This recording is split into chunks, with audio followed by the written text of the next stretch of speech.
Hate speech क्या है? ऐसा भाषण या बयान जो सोसाइटी में नफरत फैलाए, यही ना। लेकिन मुस्कुराहट के साथ नफरत की आग भड़काना हेट स्पीच नहीं है। नफरत मापने का ये स्केल दिल्ली हाई कोर्ट का है, इसलिए हेट स्पीच पर अदालत की टिप्पणी बहस का केंद्र बन गई है। इस पर तमाम तरह के तर्क वितर्क सामने आ रहे हैं, लेकिन हेट स्पीच से जुड़ा ये कौन सा मामला है और इस पर अदालत ने क्या कहा, पहले ये जान लेते हैं। आदाब, नमस्कार, मैं अतीक खान, आप देख रहे हैं द लीडर हिंदी। मामला केंद्र सरकार में मंत्री अनुराग ठाकुर और दिल्ली भाजपा के नेता प्रवेश शर्मा से जुड़ा है। दिल्ली विधानसभा चुनाव के दरमियान 27 जनवरी 2020 को अनुराग ठाकुर की सभा में ये नारे लगे थे, देश के गद्दारों को गोली मारो, सालों को। उस वक्त दिल्ली के शाहीन बाग में नागरिकता संशोधन कानून के खिलाफ प्रोटेस्ट चल रहा था और लगातार भड़काऊ बयानबाजी का सिलसिला भी बना था। बाद में फरवरी 2020 में पूर्वी दिल्ली में दंगे भड़क गए थे।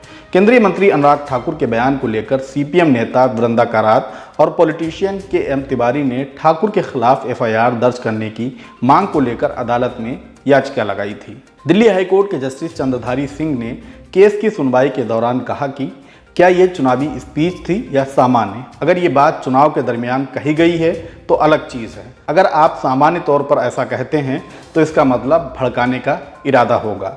जस्टिस सिंह ने कहा कि जब कोई बात मुस्कुराहट के साथ कही जाती है तो उसमें कोई क्रिमिनलिटी यानी आपराधिकता नहीं होती है।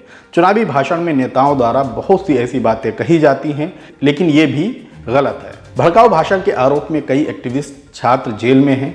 दिल्ली दंगों के बाद पुलिस ने कई छात्र और एक्टिविस्टों को इस आरोप में गिरफ्तार किया था कि उनके भाषण भड़काऊ हैं। इसमें उमर खालिद या उनसे पहले शर्जील इमाम और दूसरे एक्टिविस्ट व स्टूडेंट शामिल हैं। कुछ को जमानत मिल चुकी है तो कई अभी तक जेल में हैं। बेलगाम जुबान, जहरीली भाषा और नफरत की बयार, हेट स्पीच का सिलसिला आखिर कहां जाकर थमेगा, किस रूप में इसका अंत होगा, इस चिंता के बीच कश्मीर फाइल्स ने आग में और घी डाल दिया है। कई सिनेमाघरों से अल्पसंख्यकों के खिलाफ भड़काऊ दृश्य सामने आ चुके हैं। पिछले साल दिल्ली के जंतर मंतर पर एक सम्मेलन में तो मुसलमानों के नरसंहार का आह्वान किया गया था। हरिद्वार धर्म संसद में भी खुलेआम नरसंहार की अपील की गई। इस मामले में शिया वक्फ बोर्ड का पूर्व चेयरमैन जितेंद्र नारायण सिंह त्यागी अभी भी जेल में है, तो यति नरसिम्हानंद सरस्वती को जमानत मिल चुकी है। Bulli Bai Sulli deals app पर मुस्लिम लड़कियों की नीलामी की करतूत भी समाज को आग में झोंकने की ही कोशिश है।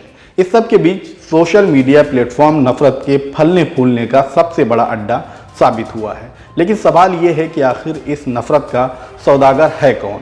क्या संवैधानिक संस्थाएं इस नफरत को कंट्रोल कर पाएंगी? दोस्तों, मुस्कुराते हुए कोई बात कहना हेट स्पीच है या नहीं, इस पर आप क्या सोचते हैं? कमेंट बॉक्स में हमें ज़रूर बताएं।